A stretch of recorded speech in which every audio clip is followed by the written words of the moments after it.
Okay. All right. Hi, everybody. My name is Lyndon. I'm from South Africa, and I just want to welcome you all to this special Yana International conference call. And obviously, we're all here to see a lovely presentation by Mr. Shawn Swap. And it's going to be all about a step-by-step process to analyzing reactions to fear and how to properly respond to that with success. So first of all, I think what we're going to do is we're going to go from the top of the list and get everybody to introduce themselves. I'll just start. So as you know, as I said already, my name is Lyndon. I am a teacher. I've done some work for Yana International already. I'm also a musician and a video production specialist. So yeah, it's a pleasure to be presenting this conference call for you. So let's start at the top with Terry Allen. Can you please introduce yourself? Tell us, you're a guest, you're a student, where are you from? I'm a TEFL teacher. I'm from Durban, South Africa, and I'm new with Yana. Great. I'm out in Cape Town, Terry. Welcome aboard. Thanks. Thank you. Raya, would you be able to put your mic on and introduce yourself? Yes, hi. I am Raya. I'm 27 years old and I'm a biologist from Baghdad, Iraq. Lovely. Okay. And Heidi, would you be able to unmute your microphone and give us a little introduction of yourself?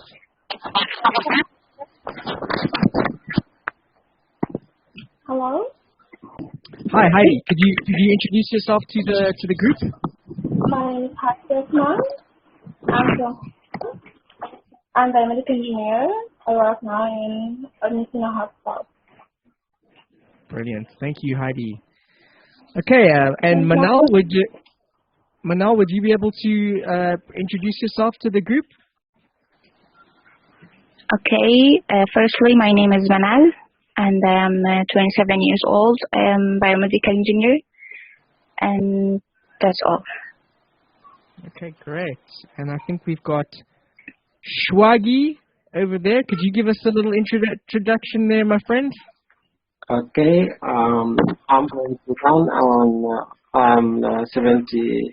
I'm 27 years old, and I'm communication engineer. Brilliant. We got some brilliant people up in here, and in good company, it seems. And Nerek, would you be able to? Are you keen to introduce yourself to the group? Yeah, my name is Nair, and I'm from Sudan. My sister's name is Umdurman. Great. Okay. I think you also have Kevin. You got Kevin? Hi. Hi there, Kevin. Hi. Good to meet you. You too. Can you introduce yourself to the group there, please, my friend? Yes, certainly. My name is Kevin. I live in Cape Town. I'm initially from the UK. I came to South Africa 35, 40 years ago. And I've lived in Cape Town since. Brilliant. Okay, wonderful. Okay, and I think at this point, I think it's a good time to introduce Shawn. So, before I introduce Shawn, could everybody please put off their microphones, just so that we, throughout the duration of the talk, we don't have interference. So yes, Mr. Shawn Swap, the founder of Pathfinders LLC, a company whose mission is to bring lifestyle and business success to entrepreneurs all over the world. He's a multi-certified life coach and business consultant, and he runs a vital marketing and advertising agency. He is 41 years of age. He lives in Ogden, Utah, and his interests include reading, movies, and fitness. He loves the Miami Dolphins, Utah Jazz, and the LA Angels sports clubs. Thank you, Shawn, and thanks for joining us on Yana International. Thank you. I really, really appreciate the invite. This is something that is very new to me. This is actually going to be my first time ever speaking internationally, so this is a really big deal to me, and I really appreciate everybody taking some time out to listen to the little bit pieces of information that I have for y'all. So as we go through this, there's a lot of concepts in here that are very simple to discuss, but they tend to be a little bit more complicated in action. So as we talk about fear, and as we talk about what that really means to us, and as we talk about how we can combat that in order to be able to set ourselves on a pathway to true success, what we really want to realize is the steps are very easy to know, and the steps are very easy to understand. They're actually very, very difficult to apply, and they take a conscious effort, just like the learning of any other skill that you try to learn in order to enhance your lifestyle. Most of you all, as you're learning new languages, have already understood the difficulty of being able to consciously take a skill and integrate it into your everyday life in order to turn it into just a subconscious reaction and know how to do it as if it's as easy as walking. This is absolutely no different. So three things that I want to bring to the table here is, first off, kind of talk about the concepts of fear, why we feel it, what it really means to us in our everyday lives, and then how we actually create, how our body creates and responds to fearful situations. And once we understand those two particular things, we will be able to learn how to control certain aspects of that fear so that we can make proper decisions to enhance our lifestyles. So once again, thank you guys for having me here. Just as it was mentioned, my name is Shawn, and I live in Ogden, Utah, USA, where it's 11 in the morning. So I won't waste too much of your time, and we'll make sure we get through this. Now, when we talk about concepts of fear, it's very easy for us to look back in our lives and understand that we've had certain fearful situations arise. What we probably don't necessarily understand is those concepts of fear, or those, I should say, those situations where we've had to deal with the concepts of fear are so varied in their significance to us that most, if not all, depending on the situations and the past experiences, we probably should have been able to overcome them diligently. Now, that doesn't mean that fear is something that we shouldn't have. In fact, fear is a very necessary process that our body, through eons of evolution, have created for ourselves in order to defend our physical body against threats in the world. That fear arose when we were living in primitive times, and we had to ensure that we could eat as a species, that we could continue and procreate as a species. So the mere survival of the human race was actually built on the precept that fear allowed us to understand that there was a threat to our physical body. And as a predator came to ourselves or our loved ones, our village, our tribe, we started to experience these fears as a way to acknowledge that there was something that was going to be very dangerous to ourselves and our survival. Well, as medical technology and digital technology and all of the other things in the environment evolved, our fear always stayed the same.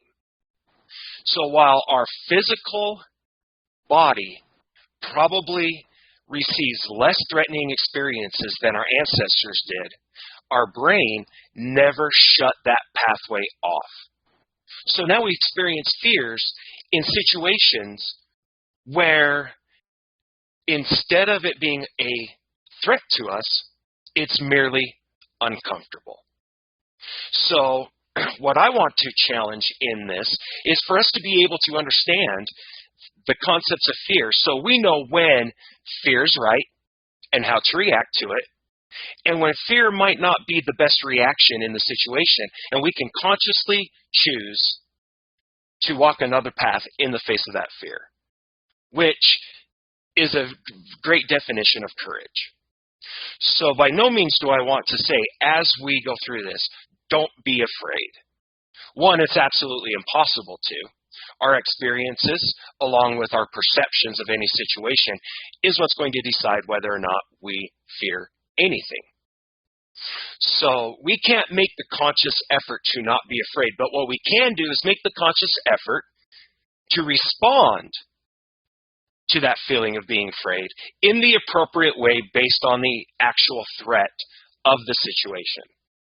Now, the reason that I say threat and physical threat often as we talk about this is because that really is the only time where fear should be the most prevalent feeling that we feel.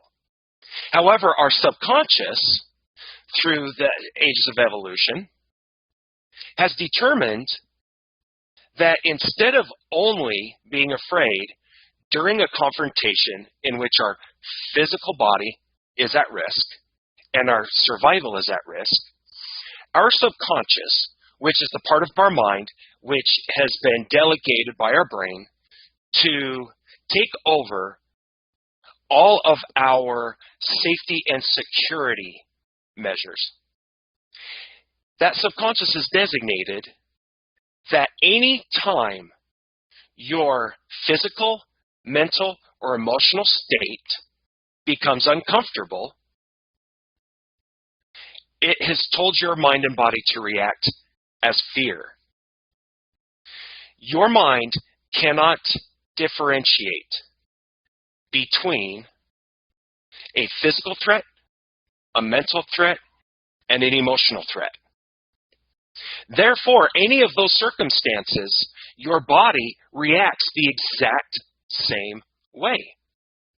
So let's go through the process of fear and how it actually works. Now, I heard that one or some of us may be in the medical field, so just kind of as a precept, this is a very, very, very simple diagram of how fear works. Obviously, there are so many more biological and psychological functions that actually create, process, and react to fear. But in order to keep it very layman and keep it very basic and simple, I've kind of broke it down into just a few very simple steps on how fear is created and managed by our bodies. Now, the first thing that happens, in order to actually be afraid of anything, you have to perceive it. You have to observe it. Now, our body's way of observing things is through our senses: sight, sound, touch, taste, and smell. And so through these senses, whenever we perceive something as being uncomfortable, now when I mean uncomfortable, I mean outside of what we consider in our brain subconsciously as our comfort zone. Anytime an experience is observed that may take us outside of that comfort zone, we have observed something that is going to create a fearful encounter. Now, with perception, the one thing that we absolutely need to understand in order to be able to go forward and control our responses and our reactions to fear, the one thing we need to understand, and we need to repeat it to ourselves over and over again, we can never forget it, is that our mind cannot differentiate between physical threats, emotional threats, and mental threats. Our brain perceives any situation that takes us outside of our comfort zone as the same thing. And that's because with that perception, once we observe a situation that takes us outside of our comfort zone, our subconscious mind automatically dictates danger and sends that signal to the conscious parts of our brain as well as the physiological parts of our body. Subconscious reaction only has one or another, how should I say this? Only really has two choices. It's a very simple process. The subconscious is a very, very simple thing compared to our conscious brain. It's danger or safe. And that's the only thing that it can recognize in a situation. So if our subconscious can only recognize danger, and our subconscious will recognize danger with anything that takes us outside of our comfort zone, anything that takes us outside of what we believe is a safe sense of security, it's automatically going to tell the rest of your mind and the rest of your body that you are in a fearful encounter. And if that situation is not outside of this comfort zone, and it actually is within what we feel as a safe and secure situation, then our subconscious reacts and says, safe. And you don't feel the fearful responses. That's a very, very big thing that we need to understand in order to be able to overcome, in order to be able to process what really is a dangerous situation, a safe situation, is we need to understand that our subconscious really only knows those one or two things. And when it decides whether or not there is a trauma that happens, it cannot differentiate physical, mental, or emotional. It will treat an attack by a bear the same way that it will treat somebody publicly speaking in front of 100 people if they've never done it before or have been trained. So you react the exact same way. And that's the negative part of fear. Because we definitely want to make sure that we understand physical dangers. That's the only way that we've been able to survive through thousands and thousands of years of conflict and confrontation. But we really want to, as individuals, be able to overcome our subconscious stating the certain situations that are not physical threats. We want to be able to overcome the fear so that we can put ourselves on a pathway to success, so that we can be able to overcome certain obstacles and certain hesitations that are necessary in order for us to achieve the goals that we need. Now again, it's okay to be afraid. We just want to learn how to control that at a level that we can act in the face of fear. Once our subconscious reacts to a situation that's been observed by our senses, then it sends signals to our brain to get our physical body ready to present itself in that conflict. Now, if anybody has ever been afraid, which I'm sure we all have in certain circumstances, if any of us have ever been in physical danger, then we definitely understand the physical reaction to fear. Our blood vessels constrict, which creates an increase in our heart rate. Our vital organs are pumped full of oxygen and nutrients. Our muscles are pumped with blood. Our cortisol rises to use fat cells as energy in case the conflict is long-term. Our nervous system activates our adrenal system, which is why we tend to shake. Now, if any of us have ever been in a physical threat, or any of us been in a mental threat that has been dictated by our subconscious to be reactive physically, we all understand how our heart rate goes up. Our heart starts to beat faster. We start to get goosebumps. We start to shake. Our muscles start to tighten up. And what's happening is our physical body is getting ready to deal with that confrontation. And this happens even if the confrontation or the threat is not physical. Think about some of the past events that you've had in your life.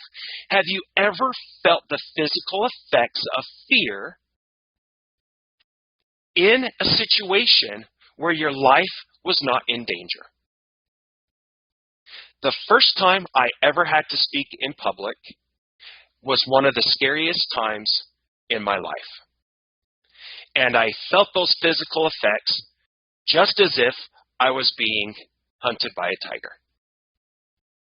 And it took me a long time to be able to overcome that fear. And I still get bouts of nervousness when I present. But that is a necessary thing because it makes sure that you're focused and prepared to handle events.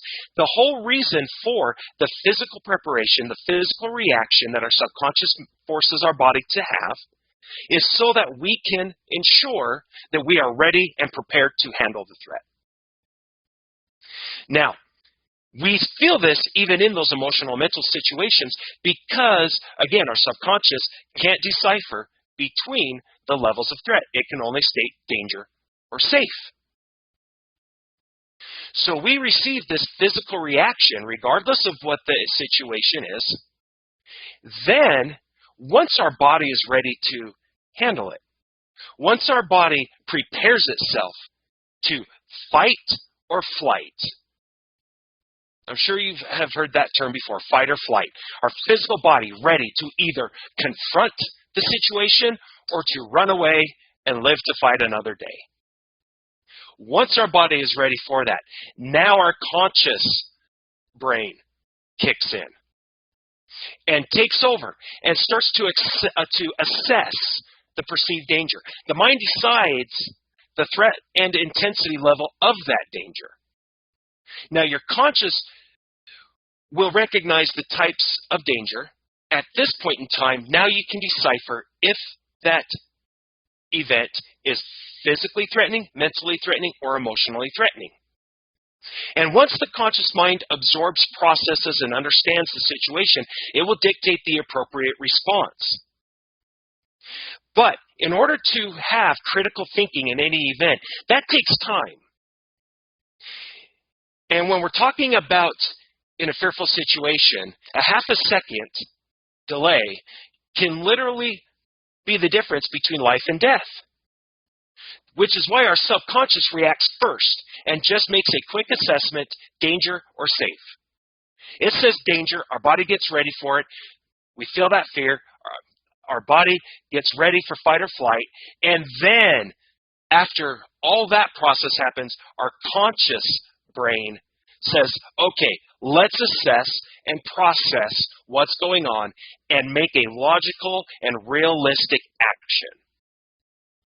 The problem is, by the time that our conscious mind decides to intervene, we may have already confronted or we may have already fled.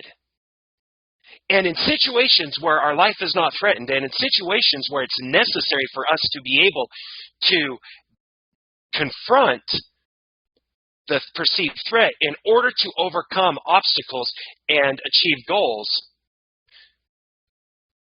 that is just way too late of a response. And while it's a perfect storm in order to be able to handle physical threats, it's a huge problem when being able to overcome fear with things that will make us successful, through things that will increase our chances of a better lifestyle. These things are very large to us, and our subconscious doesn't really want us messing with them because it's outside of our comfort zone and it perceives it as danger. Even though the long-term effects of confronting this fearful encounter means a better lifestyle, means accomplished goals, means that we are becoming better people, better human beings.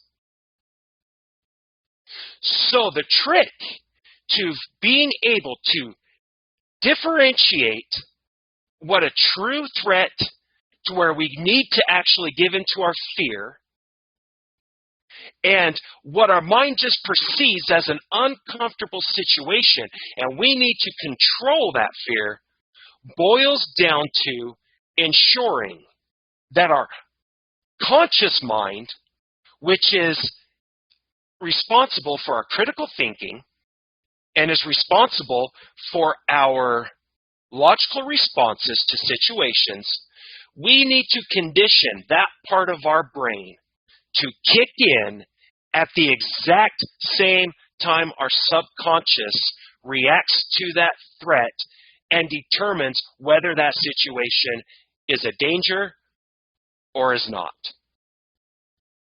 Now, I promise you, way easier said than done.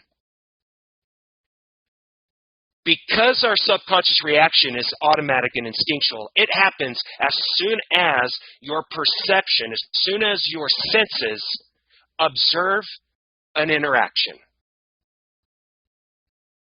So how to take a conscious brain the conscious part of our brain to make sure that it reacts just as fast as our subconscious is a skill that can take up to a lifetime to master. But that's okay, because we don't have to master it. We just have to be better at it than we were yesterday. In life, in order to be able to accomplish our goals, in order to be able to say to ourselves that we have overcome the adversity that comes into our lives, that's not something that happens in one giant situation. Self-improvement happens in very, very small steps. When we create a goal for ourselves that we wish to accomplish and that we wish to help enrich our lives with, it's usually not something that you take care of overnight. Schooling takes years and sometimes even decades to master a specific line of industry. The same thing with conditioning ourselves to create critical thinking responses as a reaction takes time. But with every step that you take in order to be able to make that reaction sooner and sooner so that we can critically think about the situation and really determine if it is something that's threatening or if it's just outside our comfort zone, then each step we take is getting us closer to being able to really overcome anything that comes our way. The whole point of fear is to make sure that we are aware of and understand the situation before us. After that, fear is useless. Fear is merely a defense mechanism to make us aware that there's a threat. After which, we don't need that fear anymore. So in order to overcome that, we need to learn how to process critical thinking as soon as we understand that we are afraid. So in order to do that, there's really 4 quick steps that I want to go through with you. The one thing you need to do is anytime you're in a situation, now the less threatening the situation, the easier this is to do. I would not recommend that you start deciding to make critical thinking a response to fear when you're being attacked by a giant predator. I would say probably practice this when you're just nervous about knocking on somebody's door if you're trying to do sales. If you want to meet new people, if you want to public speak. These are not life-threatening. Therefore, it's a lot easier to practice in these situations than it is in a life-threatening experience. So I recommend any time that you start feeling nervous, you start feeling agitated, you start feeling the physiological effects of fear, the first thing you need to do is recognize what type of situation, what type of fear that is. Is it actual physical threat? It's a quick yes or no. Are you in physical danger? If you're not, well, now we're okay. Now fear has done its job, and now we can work on this. So once you've determined the type of fear, physical or not, now you can go to the next level. The next step, you need to accept and allow your fight or flight response, which means it's okay to feel nervous, to feel agitated. It's okay for your body to shake a little bit. It's okay for your blood to start pumping. It's okay to get excited. It's okay to get the goosebumps and the hair stand on your arm. That's how I know that I'm excited, and that's how I know that I am ready to handle whatever situation I am in, is because my physical body has prepared itself. Now I am hyper-focused to the situation at hand. I've already decided that I am not physically threatened. All I'm doing is speaking in front of very educated, amazing, intelligent people about fear. So I shouldn't have to be physically afraid of that. I have recognized that because it's not a physical threat. And I allow myself to feel a little bit nervous. I allow myself to feel excited. Because once you're able to just let go in the physical preparation, now that is when your critical thinking and your conscious mind will take over. So the sooner you accept something as not a physical threat, and then the next step is to accept that you're going to feel physiological effects, then the next step is to critically think. Now, how do we critically think? Well, you've been doing it ever since you were born. Take your steps, take your logical decision-making skills, and decide what really is the appropriate action to take in this situation. If I'm scared because this is the first time that I have spoken to a group of international, educated, very intelligent minds, and I gave into that and I didn't allow my fight or flight, then I would never have just jumped on this call. That would have been the incorrect decision.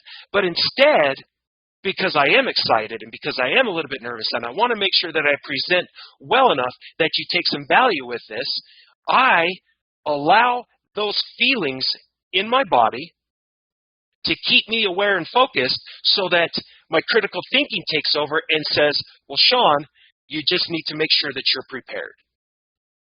You just need to make sure you know what you're talking about. That critical thinking is going to be the saving grace between allowing non-threatening situations overcome us with fear to the point where we will not make decisions correctly in order to overcome them. You have to be able to decide consciously that you are going to take an action that you may consider uncomfortable. And that's okay, because I've accepted physically that I'm going to be uncomfortable. But I've already decided that it's not a physical threat, so I don't have to worry. The fourth step is you need to prepare for the new normal. Because if you survive this threatening experience, whether it's physical, mental, or emotional, there's going to be a consequence. What's the consequence of success? Well, famous people know it. They can't go anywhere without the mob hitting them. Medical experts, the consequence of their success is they're responsible for the health and safety of people. That in and of itself can generate a whole new set of fearful encounters in your mind. So you need to prepare that there is going to be a consequence of whatever action your critical thinking has decided to respond to this fearful interaction. Once you have decided that the consequence in and of itself is more beneficial than succumbing to the fear and running away from an interaction that legitimately could help improve your lifestyle, everything else actually becomes easier to do. Most of us don't ever get to that stage, though, because we've decided to fight or flight, and that's where we tend to finish the encounter. And it's only after the situation, when we allow our critical thinking to come into, that we think about the consequences. But the consequences are already there because we already made a rash decision, which was spurned by our subconscious. Danger, fight or flight, chances are we fly, And then once our critical thinking comes in, usually we say, oh, I should have done something different. And then we have to deal with the consequences of that new normal. But think, if the situation is not physically threatening, because the honest truth of it is, in a situation that is fearfully threatening, that is physically threatening, you should probably run away 9 times out of 10, unless confrontation is the only option, or the one that is most beneficial for your safety. But beyond that, we should be able to critically think of in the face of any fearful situation. But we have to make that decision at the time of the situation. We can't think about it afterward, because even though we think afterward, you know what, I should have done something different, when you get into a similar situation, you're still going to feel the same sense of fear. And you're still going to have the same reaction, danger. So regardless of what you decided later on, what you're going to do, you still have to fight that danger reaction that your subconscious gives you. So the one thing that you want to do is ensure that in any fearful situation that's not physical, that's not a physical threat to your life, stop, allow your body to feel what it's going to feel, and then make a conscious decision to act. Once you make that conscious decision to act, consider the consequences. What is going to be the new normal if I make this decision? And then make the decision that's best for you. Now, I say this easier said than done. It takes a lot of practice, but after a while, you will be able to condition yourself to critically think in the face of fear as fast as a reaction, as the subconscious decision of danger versus safe, and as fast as the physiological changes that your body makes when you're in that situation. But you have to practice it, and you have to go through that process all the time, just like any other skill, just like learning a new language. I'm sure the first time that you learned the English word for box, it wasn't, I know that word, and now it's ingrained in your head forever. You have to practice. You have to practice your verbs. You have to practice your nouns. You have to practice the way that things go through. And that's obviously with any language, and that's obviously with any skill that you have to learn. So you have to practice this over and over and over again. So, real quick before I wrap up, the 4 steps that you want to take in order to be able to overcome fear is the first one, recognize the level of threat. If it's not life-threatening, you have time to think about it. The second is allow and accept your fight or flight response. Let your body do its thing. Allow it to respond. You'll be okay. The shakes are all right. Third thing, make a conscious decision to critically think about the situation so that you can determine the correct action. And then 4, consider the consequences of that action prior to acting upon that decision so you know what your new normal will look like. That concludes my presentation, folks. Thank you so much for allowing me to come and speak. I'd like to open the floor if anybody has any questions, comments, concerns, disagreements that I can address. Great. Thank you so much, Shawn. I love that point. That was a great talk, by the way. I love that point about deciding to take action. You know, throughout my life, I've been a performer on stage, and I've done a bunch of things. And, you know, obviously the first few times it was quite daunting for me. But then I sort of became immune to that. And one of my things that I always do is I try and throw myself in the deep end, you know. you put that pressure on yourself so that you give yourself the space to consciously rise to the challenge. But I must say that always, to this day, from when I was a teenager till being a 30-odd-year-old person, it's always the crush that gives me the most fear, the person that I'm digging on. So, yeah, anyway, thanks for that. Are there any questions? Does anybody have any questions for Shawn?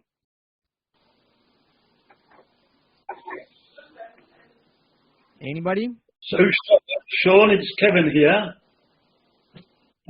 So what are you saying that, how does one practice? Do you practice by continually facing your fear and overcoming it? Absolutely. So one of my biggest fears growing up was public speaking. I actually was a very shy person growing up. And speaking in large groups was something that was so foreign to me, and it was so scared that I had to take this public speaking class in college in order to learn how to overcome it, and it didn't work. I actually failed this class because I was just unwilling to. So in order for me to get over it, what I had to do is go through this process that I just took and then make the conscious decision to be in that situation and to be in front of people and to critically think about what I was going to say, prepare myself into that situation. And I started with my family.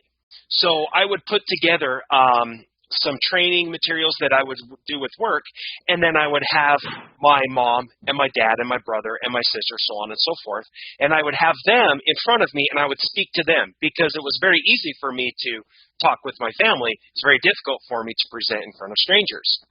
And then I slowly rose myself to a bigger crowd and a bigger crowd of people that I didn't know and a bigger crowd. And then all of a sudden, a few years later, am speaking in a convention room full of 800 people. And I never thought it any different than when I was speaking in front of my family. But I had to make that critical step, and I had to condition myself to take that action, to decide I'm going to be uncomfortable. So being scared is okay, because being uncomfortable is okay. I'm just going to do it anyway, because I know that it's going to have that long-term benefit for me. Okay, thanks. Any other questions, anybody? Right. If you have a question, you may need to turn on your mic. Yes, I think, but sometimes fear you cannot overcome on it. Especially when you have overthinking or an anxiety, these things, like sometimes you cannot control on the fear of it. Absolutely, and that is a very, very good point. And one of the things that I would have to acknowledge that goes in line with that are phobias. So I am scared to death of heights. Yeah. I will never, ever skydive, jump out of an airplane, unless my immediate life was threatened and in danger. It just doesn't look like fun to me to parachute out of an airplane because I am scared to death of heights. There are certain situations where phobias create themselves. Now, what I would say in order to overcome them is don't ask me. I am not certified, I'm not trained, because phobias, and there are certain levels of phobias that create a certain level of anxiety, that create a certain response to us, that's not just physical, that's not just mental and emotional, it's really deep rooted into our psychology. And I would almost consider a lot of those phobias, a lot of scientists consider them as a mental illness. So there's a very deep psychological issue that needs to be sorted out by experts that are way more educated than myself in order to be able to overcome and face those phobias and things that would create crippling anxiety, meaning freeze us up and we just cannot absolutely overcome those. that type of conditioning and that type of critical response really can only be overcome through the assistance of psychological experts. They know a lot better than I do, and it's definitely a lot bigger process than just the 4 steps that I gave you in order to overcome situations like that. So that's an absolutely good and valid point. Thank you. Okay. Hi, Shawn. It's Terry here. Hello, Terry. I had to have a chuckle at your fear of heights because I am also scared of heights. But I decided that I needed to confront my fear, and I did jump out the airplane. Oh, goodness. It was actually one of the most scary things to a point, and then the most exhilarating, amazing experience I've ever had in my life. Let me ask you this. When you decided... Oh, go ahead. You get to a point when you... at about 8,000 feet where that height perception is not there. So now it's just the fear of actually throwing yourself out of plane. And let me ask you, was that the scary of the process of jumping out of a plane and hitting a parachute and landing on the ground? Was the scariest and most fearful part of that experience right when you're in the doorway ready to jump out? Yes, but it's in here. Yeah. The jump is actually easy. It was that fear of actually my mind stopping me from physically going out the plane. But once I had, it was the most incredible experience I've ever had. And that's actually a perfect example of processing and overcoming fear, because you probably felt the physiological effects while you were in the plane, while you were going up. Your heart was probably in your stomach. You were probably shaking. You were a little bit nervous. You had the goosebumps. Your blood pressure was pumping. Yeah. But you made the critical. You made the conscious acknowledgement that you were going to do it.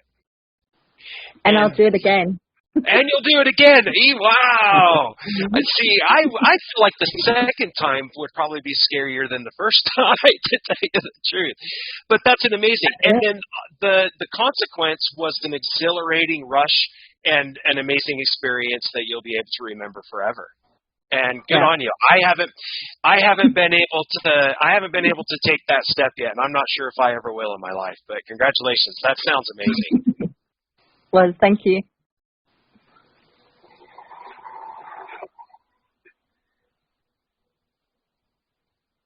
Anybody else for any questions? Got to confront those fears, people. Did I hear somebody? True bravery, isn't it?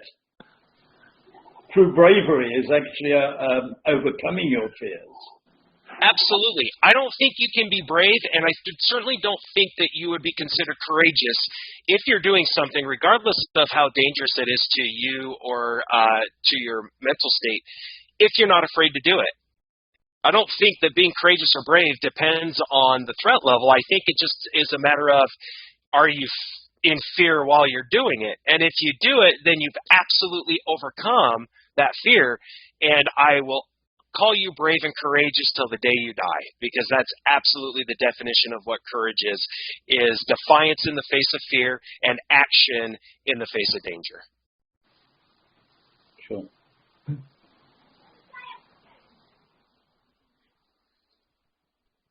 All right. Has anybody else got any more questions for Shawn? No, I'm good. Thanks very much for an awesome talk. Great. Thanks, Terry. Yeah, thank you so much, Shawn. I really did learn a lot from your talk.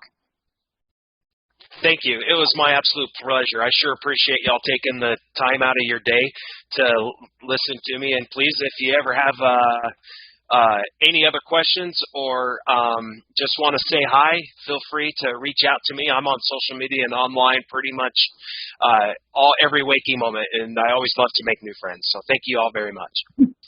Thank you. Thank you. Thank you. Yeah, and with that, we conclude this wonderful talk. Thank you, everybody, for your time. And I hope you can go out there and confront your fears in the real world.